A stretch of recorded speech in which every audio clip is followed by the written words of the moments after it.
Hi friends, આજે આપણે માનવમાં હલનચલન વિશે અભ્યાસ કરીશું. મિત્રો, કોઈ પણ સજીવ હોય એનો જો વનસ્પતિ અને પ્રાણીઓ માં મુખ્ય ગુણધર્મનો તપાસ કરીએ, બંનેમાં તફાવત શું? તો વનસ્પતિ કોષ અને પ્રાણી કોષના તો ઘણા બધા તફાવત છે, પરંતુ વનસ્પતિ કોષની સાપેક્ષે પ્રાણીઓ છે એ ખૂબ સારી રીતે હલનચલન કરી શકે છે.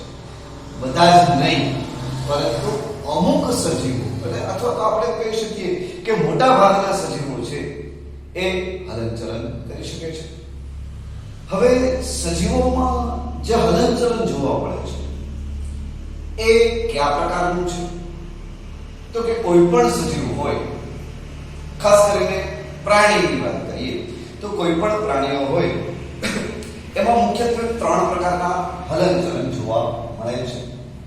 એક તો કે અમીબીય હલનચલન, બીજું પક્ષબલ હલનચલન અને ત્રીજું છે સ્નાયુ હલનચલન.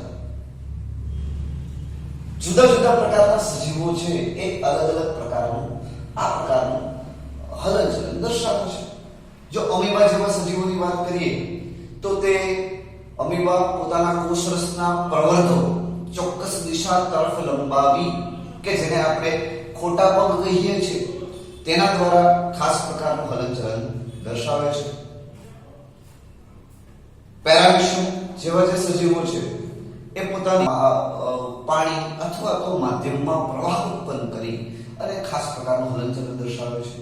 અને બીજા ઉચ્ચ કક્ષાના સજીવો આપણા જેવા કે જે સ્નાયુ હલનચલન દર્શાવે છે.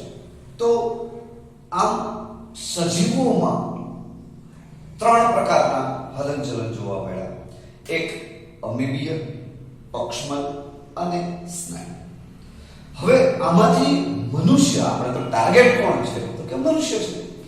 તો કે આમાંથી મનુષ્ય કયા પ્રકારનું હલનચલન દર્શાવે છે? તો આપણે એમ કહી શકીશું અહીંયા કે માનવ જે છે એ 3 પ્રકારનું હલનચલન ધરાવે છે. 3 ક્યાં?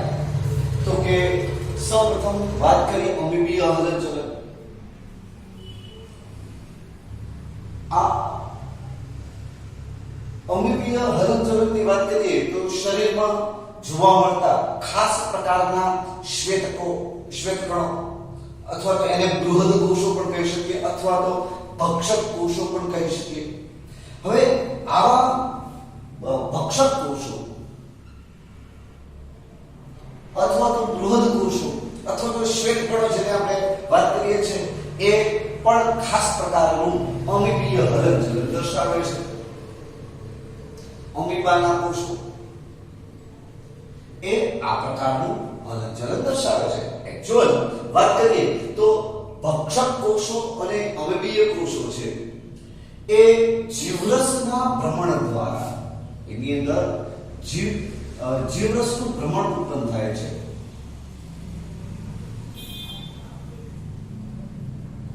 જીવરસનું ભ્રમણ, જીવરસ કોષરસ અને કોષ કેન્દ્ર નું ભ્રમણ થાય ચોક્કસ દિશામાં, એ પોતાના કોષરસ પટલને લંબાવે છે અને આ પ્રકારનું એ હલનચલન કરે છે.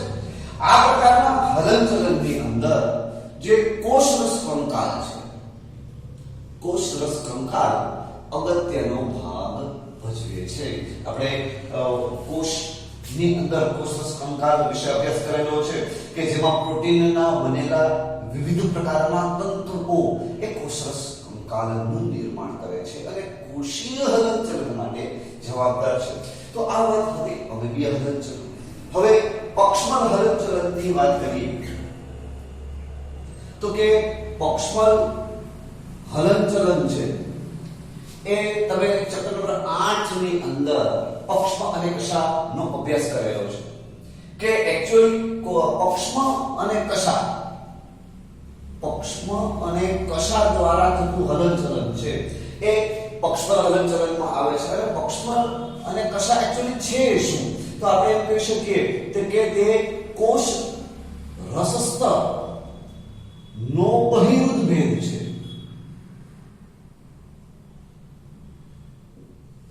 એ કોષરસ પ્રકારનો બહિરુદ્વેગ છે. હવે બંનેની સંખ્યા કદ આકારમાં નોંધપાત્ર ભિન્નતા જોવા મળે છે, જેનો અભ્યાસ આપણે કરેલો છે. અત્યારે એના વિશે ચર્ચા કરીશું નહીં. આંતરિક સંરચના સરખી છે, પરંતુ બાહ્યકાર સંરચના છે એમની જુદી જુદી છે. કાર્ય પણ અલગ અલગ છે, થોડા ઘણા અંશે ભિન્ન છે. વાત કરીએ તો પક્ષપદ હલનચલન, જો મનુષ્યની વાત કરીએ તો શુક્રકોષ છે, શુક્રકોષ ને તળવામાં શુક્રકોષનું જે હલનચલન થાય છે એ શુક્રકોષ તળવામાં. એ જ રીતે જો આ પ્રકારનું પક્ષપદ હલનચલન છે એ સચિત્ર સમુદાયની જે વાદળીઓ છે, વાદળીઓના વાહક તંત્રમાં જોવા મળે છે. યાદ કરો મિત્રો, આપણે એક એવો અભ્યાસ કરેલો છે, આપણે ખાલી કલ્પના કરીએ છીએ કે આ કોઈ એક વાદળી છે અને સચિત્ર સમુદાયનું પ્રાણી છે. સમગ્ર શરીર ઉપર આવા સૂક્ષ્મ છિદ્ર આવેલા છે. આપણે વાત કરીશું કે આનું કંકાલ તંત્ર અથવા તો અંતઃકંકાલ છે એ કેલ્શિયમ કાર્બોનેટની બનેલી દ્રઢાઓથી હોય છે. અને ઉપરના ભાગમાં આ એક મોટું છિદ્ર આવેલું છે. આ છિદ્રને આપણે આસ્યક કહીએ છીએ. હવે બહારથી આ જે સચિત્ર સમુદાયના પ્રાણીઓ છે એ સ્થાયી છે, મતલબ એ હલનચલન કરી શકતા નથી. કોઈ પણ જે ખડક કે જે આધાર પર ચોટેલા હોય ત્યાંથી એ હલનચલન કરી શકતા નથી, ત્યાં સ્થાયી રહે છે. પરંતુ હવે એની અંદર રહેલા જે કોષો છે એ ખાસ પ્રકારની આવી કશાઓ ધરાવે છે કે જેના ચોક્કસ પ્રકારના હલનચલનને લીધે પાણીમાં પ્રવાહ ઉત્પન્ન થાય છે. બહારનું પાણી છે એ અંદર પ્રવેશે છે અને અંદરના જે આ છિદ્ર દ્વારા પ્રવેશેલું પાણી વચ્ચે આવેલી જે છિદ્રિષ્ઠ ગુહા છે એમાં પ્રવેશે છે અને છિદ્રિષ્ઠ ગુહા મારફતે ઉપર આવેલા છિદ્રમાંથી એ બહાર આવી જાય છે. હવે આ પ્રકારનું અહીંયા જે પાણીનું હલનચલન છે એ પક્ષમો મારફતે પોસિબલ થયેલું છે. તો આપણે આને પક્ષમદ હલનચલનનું એક્ઝામ્પલ કહી શકીએ. આ જ ઉપરાંત તમે એવો અભ્યાસ કરી ગયા છો કે યુગ્લિના જેવા કોઈ સજીવો છે. હવે આ યુગ્લિના જેવો જો સજીવ છે એમાં શું આવેલું હોય છે? કશાળ આવેલું હોય છે અને પાણીની અંદર એક ચોક્કસ પ્રકારના હલનચલનને કારણે એ ગતિ પ્રેરે છે. હવે એટલે આમ વાદળીઓમાં વાહક તંત્ર, યુગ્લિના માં હલનચલન. હવે માનવની વાત કરીએ, આપણી અંદર શું છે તો કે ખાસ કરીને શ્વાસ નળીની અંદર, જે શ્વાસ નળીની અંદરનું જે અસ્તર છે એ શ્લેષી ચીકણું છે અને આ ઉપરાંત એની અંદર આવા પક્ષમોયુક્ત રચના આવેલી હોય છે. જ્યારે શ્વાસ અંદર ગ્રહણ કરીએ ત્યારે આજુબાજુના વાતાવરણમાં રહેલી હવા સાથે ધૂળના રજકણો પણ અંદર પ્રવેશે છે. મે બી પોસિબલ કે કોઈ વાયરસ કે બેક્ટેરિયા પણ શરીરની અંદર પ્રવેશી શકે. પરંતુ આ અંદર પ્રવેશેલી હવા અને એમાં દ્વારા એની સાથે રહેલા ધૂળના રજકણો છે એ ફેફસા સુધી પહોંચી શકતા નથી. કારણ કે આપણા જે નાસિકા કોટરની અંદરનો ભાગ, પછી સમગ્ર શ્વાસ નળીની અંદરનો ભાગ, ખાસ કરીને શ્વાસ નળીની અંદરનો ભાગ છે એ ચીકણો અને સાથે શ્લેષ્મયુક્ત હોય છે. જે નાસિકા કોટરની અંદરનો ભાગ છે એ માત્ર ભીનું હોય અને એમાં રહેલા વાળ છે એ હવાને ગાળવાનું કામ કરે છે. જ્યારે શ્વાસ નળીની અંદર આવેલું શ્લેષ્મ સ્તર માં રહેલો ચીકણો પદાર્થ છે એની અંદર આ ધૂળના રજકણો અને બીજા બધા ઘટકો છે એ ચોટી જાય છે. હવે એને બહારની તરફ ગતિ કરાવવા માટે તો કે પક્ષમદ હલનચલન છે એ જવાબદાર છે. આ ઉપરાંત શ્વાસ નળીમાં પ્રવેશતા ધૂળના કણો ને દૂર કરવા માટે તે જરૂર છે. આ ઉપરાંત જો વાત કરીએ તો કે માદા પ્રજનન તંત્રની અંદર અંડપિંડમાંથી મુક્ત થયેલો દ્વિતીય પૂર્વ અંડકોષ અથવા તો અત્યારે આપણે માત્ર વાત કરીશું અંડકોષ. તો કે અંડપીંડમાંથી મુક્ત થયેલો આ અંડકોષ છે એ અંડવાહિની નિવાપ દ્વારા આજે આપણે પ્રજનન તંત્રમાં આગળના ચેપ્ટરમાં અભ્યાસ કરશું. અત્યારે માત્ર શબ્દ પડ્યો અંડવાહિની નિવાપ દ્વારા અંડવાહિનીની અંદર પ્રવેશ કરે છે અને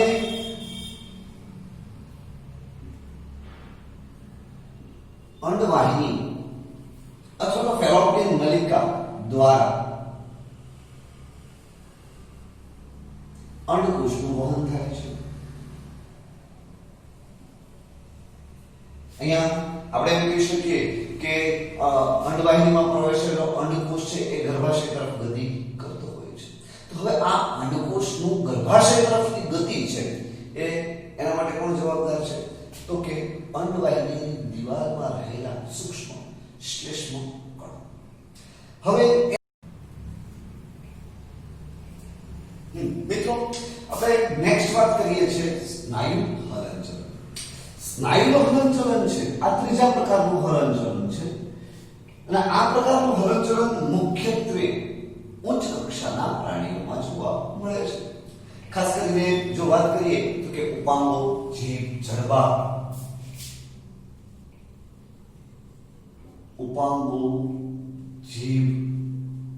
જડબા, વગેરેનું જે હલનચલન છે એ સ્નાયુ દ્વારા પ્રેરિત છે. સ્નાયુ હલનચલનમાં માત્ર સ્નાયુઓ નહીં, સ્નાયુઓ ઉપરાંત ઘણી વખત છે એ કંકાલ તંત્ર અને ચેતાતંત્ર આ ત્રણેય તંત્રોના પારસ્પરિક સહયોગ વડે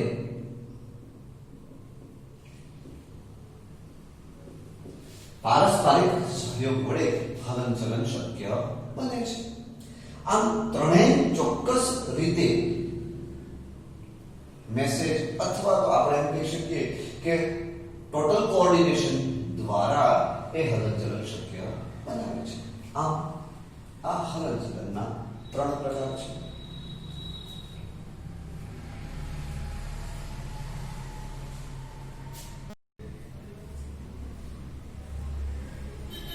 નમસ્કાર મિત્રો, આ સેશનમાં આપણે ત્રણ હલનચલન પૈકીના ત્રીજા એટલે કે સ્નાયુ હલનચલનની ચર્ચા કરીશું. સ્નાયુ હલનચલનની ચર્ચા કરતા પહેલા વાત કરીએ કે એક્ચ્યુઅલ સ્નાયુ પેશી શું છે. સ્નાયુ પેશી શું છે? તો જો મિત્રો વાત કરીએ તો સ્નાયુ પેશી છે એ મધ્ય ગર્ભસ્તરમાંથી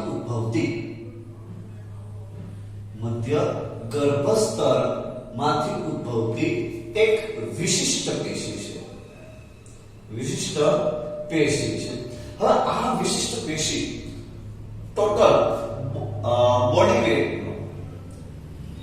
શરીરના કુલ વજનનો લગભગ આપણે એમ કહી શકીએ કે 40 થી 50% ભાગ કે છે ડિપેન્ડ ઓન અલગ અલગ વ્યક્તિ. કેવી રીતે? તો કે જે વ્યક્તિ છે એ વધુ શ્રમ કરતો હોય તો એમાં સ્નાયુઓ છે એ વધુ સારી રીતે ડેવલપ થયેલા હોય. જે ઓછો શ્રમ કરે છે તો મે બી પોસિબલ કે એના બોડીમાં ખાસ સ્નાયુઓ હોય ખરા પણ ડેવલપમેન્ટ પ્રમાણમાં ઓછું, થોડો ઘણો જાજો વેરિએશન હોતું નથી, થોડું ઘણું વેરિએશન જોવા મળે છે. તો કુલ વજનનો 40 થી 50% ભાગ છે એ સ્નાયુ પેશી વડે થયેલો છે. સ્નાયુ પેશી આપણે વાત કરી કે તે વિશિષ્ટ પેશી છે. શા માટે? તો કે એની અંદર કેટલાક અગત્યના ગુણધર્મો છે. કેવા? તો કે એની અંદર ઉત્તેજન છે, ઉત્તેજના, ચોક્કસ ઉત્તેજનાને આધારે એ ઉત્તેજિત થાય છે. સંકોચનશીલતા,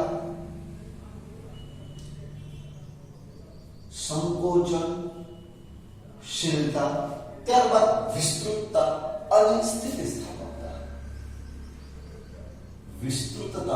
અને સ્થિતિસ્થાપકતા. આવા ખાસ પ્રકારના એના ગુણધર્મો છે અને આ ગુણધર્મને આધારે તો સ્નાયુ હલનચલન કરે છે અને એ સ્નાયુના હલનચલનને કારણે હું અને તમે હલનચલન કરી શકીએ છીએ. હવે સ્થાન અને દેખાવને આધારે જે સ્નાયુ પેશી છે એ મુખ્યત્વે 3 પ્રકારની છે: સ્થાન, દેખાવ અને રચના. સ્થાન, દેખાવ અને રચના ને આધારે સ્નાયુ પેશીના આપણે 3 પ્રકાર પાડી શકીએ. સૌથી પહેલા વાત કરીએ તો રેખિત સ્નાયુ. રેખિત સ્નાયુ આમની રચના, આ પ્રકારના સ્નાયુ છે એની રચના બહારથી જોતા એ રેખિત, સમાંતર રીતે એકબીજાથી સમાંતર રીતે ગોઠવાયેલા હોય એવા જોવા મળે છે, એટલે એને રેખિત સ્નાયુ કહે છે. આ સ્નાયુ મુખ્યત્વે કંકાળ તંત્ર સાથે સંકળાયેલા હોવાથી આ સ્નાયુઓ મુખ્યત્વે કંકાળ તંત્ર સાથે સંકળાયેલા હોવાથી એને કંકાળ સ્નાયુ પણ કહે છે. આ સ્નાયુનું હલનચલન છે એ આપણી ઈચ્છા અનુસારનું છે, એટલે આને ઐચ્છિક સ્નાયુ પણ કહે છે. મિત્રો, મોટા ભાગનું જે હલનચલન, પ્રાથમિક હલનચલન શરીરની અંદર થાય છે, આપણે શારીરિક સ્થિતિમાં જે બદલાવ લાવી શકીએ છીએ એ આ રેખિત સ્નાયુ, કંકાલ સ્નાયુ અથવા તો ઐચ્છિક સ્નાયુને કારણે છે. અત્યારે મારી ઈચ્છા અનુસાર, મારી ઈચ્છા એટલે CNS, સેન્ટ્રલ નર્વસ સિસ્ટમ, મધ્યસ્થ ચેતાતંત્રના જે ઐચ્છિક કેન્દ્રો છે, આ ઐચ્છિક કેન્દ્રો દ્વારા મારી જીભના સ્નાયુઓને ચોક્કસ પ્રકારના સંદેશા પ્રાપ્ત થાય છે અને એ જીભના સ્નાયુઓ ચોક્કસ પ્રકારનું હલનચલન કરતા હશે, જેને લીધે મારા જીભ હલે છે. સાથે સાથે ગળાના સ્નાયુઓ અને જે મુખના સ્નાયુઓ છે એના નિશ્ચિત પ્રકારના હલનચલનને કારણે હું બોલી શકું છું, હલનચલન કરી શકું છું, તમે ત્યાં બેઠી શકો છો. તો આજે આપણું હલનચલન છે આપણે ઈચ્છા અનુસારનું છે. તમે ઈચ્છો ત્યારે ઉભો, તમે ઈચ્છો ત્યારે બેસો. તો આ ઐચ્છિક હલનચલન સાથે સંકળાયેલા જે સ્નાયુઓ છે એને રેખિત સ્નાયુઓ કહે છે, જે સજીવની પ્રાથમિક સ્થિતિમાં ફેરફાર સાથે સંકળાયેલા છે. હવે બીજા પ્રકારના સ્નાયુઓ છે એને કોષ્ઠાંતર સ્નાયુઓ કહે છે. હવે કોષ્ઠાંતર સ્નાયુઓ, જો ફરી પાછું કહું છું કે અહીંયા ગુજરાતી ભાષાની અંદર શબ્દો ના અર્થ પડવા પ્રયત્ન કરો. કોષ્ઠાંતર, કોષ્ઠની અંદર, દેહકોષ્ઠની અંદર આવેલા મોટા ભાગના સ્નાયુઓ છે એ કોષ્ઠાંતર સ્નાયુઓ કહી શકાય. હવે આ જે સ્નાયુઓ છે એ દેખાવમાં રેખિત નથી, એટલે એને અરેખિત તરીકે ઓળખવામાં આવે છે. દેખાવે તેઓ લીસા છે એટલે એને લીસા સ્નાયુ પણ કહે છે. હવે આ પ્રકારના સ્નાયુઓ છે એમાં એમની ક્રિયાશીલતા, એમની ગતિવિધિમાં આપણી ઈચ્છા કારણભૂત હોતી નથી. એટલે આ પ્રકારના જે સ્નાયુ છે એને આપણે અનૈચ્છિક સ્નાયુ કહીશું. અનૈચ્છિક સ્નાયુ કહીશું. ફોર એક્ઝામ્પલ, આપણે એમ કહી શકીએ કે પાચન માર્ગ, પ્રજનન માર્ગ ની અંદરના જે સ્નાયુઓ છે એ આપણી ઈચ્છા અનુસાર હલનચલન કરી શકતા નથી. આપણે ઈચ્છીએ ત્યારે આપણા અન્નમાર્ગની અંદર કે આંતરડામાંથી કે નાના આંતરડામાંથી મોટા આંતરડામાં કે જઠરમાંથી નાના આંતરડામાં આપણી ઈચ્છા અનુસાર ખોરાક ગતિ કરતો નથી. શબ્દ આપણે અભ્યાસ કરેલા છે પરિસંકોચન. તો અન્નમાર્ગની દિવાલોનું જે પરિસંકોચન થાય છે એ પરિસંકોચન આ અરેખિત સ્નાયુને આભારી છે કે જેમાં આપણી ઈચ્છા કોઈ કારણભૂત રહેતી નથી અથવા તો અગત્યની નથી. આ વાત હતી કોષ્ઠાંતર સ્નાયુઓની. એના પછી ત્રીજું અને અગત્યનું છે એ હૃદય સ્નાયુ પેશી.